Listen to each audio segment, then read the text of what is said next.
রাজনীতি কি কেবল ক্ষমতা যাওয়ার একটি সিঁড়ি, নাকি রাজনীতি হলো মানুষের জীবনে স্থায়ী পরিবর্তন আনার একটি দায়িত্বশীল যাত্রা? ইতিহাস আমাদের দেখিয়েছে অনেকেই রাজনীতিতে প্রবেশ করেছে, কিন্তু খুব অল্প সংখ্যক মানুষই দীর্ঘদিন ধরে প্রাসঙ্গিক, বিশ্বাসযোগ্য ও প্রভাবশালী নেতা হয়ে থাকতে পেরেছে। আজ আমরা আলোচনা করব কি কি গুণ একজন রাজনীতিককে দীর্ঘমেয়াদী করে তোলে, কোন দক্ষতাগুলো তাকে টিকিয়ে রাখে এবং কোন কৌশলগুলো তাকে সময়ের পরীক্ষায় উত্তীর্ণ করে। প্রথমত, নৈতিকতা ও বিশ্বাসযোগ্যতা, যা দীর্ঘমেয়াদী রাজনীতির ভিত্তি। দীর্ঘমেয়াদী রাজনৈতিক ক্যারিয়ারের সবচেয়ে শক্ত ভিত্তি হলো নৈতিকতা ও বিশ্বাসযোগ্যতা। একজন নেতা হয়তো কৌশল দিয়ে নির্বাচন জিততেই পারেন, কিন্তু নৈতিকতা ছাড়া জনগণের আস্থা ধরে রাখা যায় না। নেলসন ম্যান্ডেলার নেতৃত্ব এখানেই অনন্য। তিনি ব্যক্তিগত কষ্ট, কারাবাস ও রাজনৈতিক চাপের মধ্যেও নৈতিক অবস্থান থেকে সরে যান। এই সততাই শুধু তাকে রাষ্ট্রপ্রধান নয়, বরং একটি নৈতিক মানদণ্ডে পরিণত করেছে। দীর্ঘমেয়াদে রাজনীতিতে টিকে থাকতে হলে মানুষ প্রথমে দেখে আপনি কতটা সৎ। দুই, মানুষের সঙ্গে সংযোগ ও শক্তিশালী যোগাযোগ। রাজনীতি মানে শুধু বক্তৃতা দেওয়া নয়, রাজনীতি মানে মানুষের কথা শোনা এবং বোঝা। বারাক ওবামা তার অসাধারণ যোগাযোগ দক্ষতার মাধ্যমে বিভিন্ন শ্রেণীর মানুষের সঙ্গে সংযোগ তৈরি করতে পেরেছিলেন। তিনি জটিল নীতি সহজ ভাষায় ব্যাখ্যা করতেন এবং মানুষের আশা ও স্বপ্নের সঙ্গে নিজের বক্তব্যকে যুক্ত করতেন। একজন দীর্ঘমেয়াদী নেতা জানেন কখন কথা বলতে হবে, কখন কথা শুনতে হবে এবং কিভাবে মানুষের ভাষায় কথা বলতে হবে। কারণ মানুষ নেতৃত্ব মানে নিজেদের প্রতিনিধিত্ব বোঝে। তিন, দূরদর্শিতা ও কৌশলগত চিন্তা।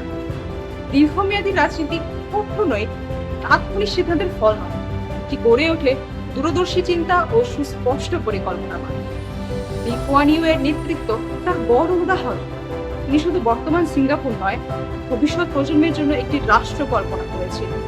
একজন টেকসই নেতা সবসময় ভাবেন আজকের সিদ্ধান্ত আগামীকাল কি প্রভাব ফেলবে এবং তার রাজনীতি কতটা ভবিষ্যৎমুখী। এই দৃষ্টিভঙ্গি একজন রাজনীতিককে সাময়িক জনপ্রিয়তা থেকে দীর্ঘমেয়াদী নেতৃত্বে রূপান্তর করে। চার, সহানুভূতি ও মানবিক নেতৃত্ব। মানুষ শুধু শক্তিশালী নেতা চায় না, মানুষ চায় সহানুভূতিশীল নেতা। মহাত্মা গান্ধী রাজনীতি করেছেন মানুষের কষ্টকে সামনে রেখে। তিনি ক্ষমতার রাজনীতি নয়, মানুষের জীবনের বাস্তবতার রাজনীতি করেছেন।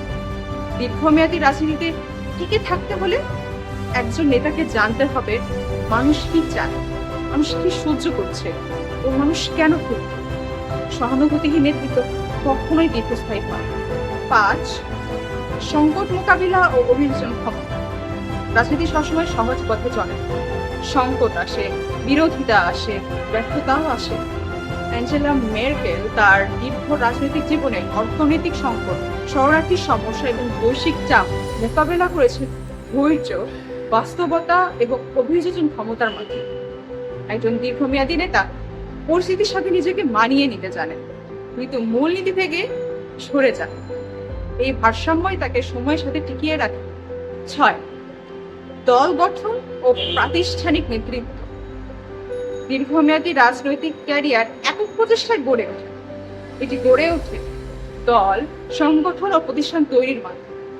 প্রশান্ত কিশোর রাজনীতিতে দেখিয়েছেন ব্যক্তির চাইতে শক্তিশালী হয় সঠিক সংগঠন, ডেটাভিত্তিক সিদ্ধান্ত এবং প্রশিক্ষিত টিম। যে নেতা নিজেকে কেন্দ্র করে রাজনীতি করেন তিনি ক্ষণস্থায়ী, আর যে নেতা প্রতিষ্ঠান তৈরি করেন তিনি দীর্ঘস্থায়ী হন।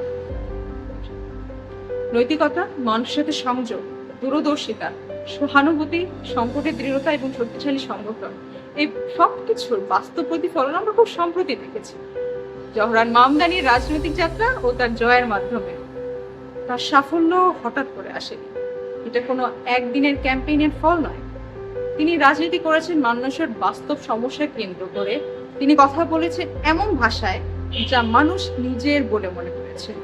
তিনি ক্ষমতার ভাষায় নয়, ব্যবহার করেছেন বিশ্বাসের ভাষা।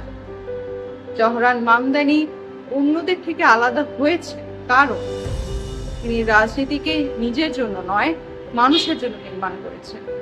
তিনি প্রমাণ করেছেন আজকের রাজনীতিতে জয় মানে শুধু ভোটে জেতা নয়, জয় মানে মানুষের আস্থা অর্জন করা। এবং যখন রাজনীতি, নৈতিকতা, সংগঠন, কৌশল ও মানবিকতার একসাথে মিলন ঘটে, ঠিক তখনই রাজনীতি শুধু সফল হয় না, রাজনীতি বিশ্বাসযোগ্য হয়ে ওঠে।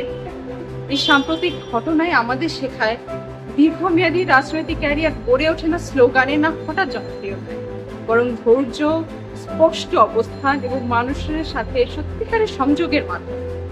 এটাই রাজনীতির ভবিষ্যৎ, এবং সম্ভবত এটাই সেই পথ যেটা ইতিহাস মনে রাখে। ধন্যবাদ।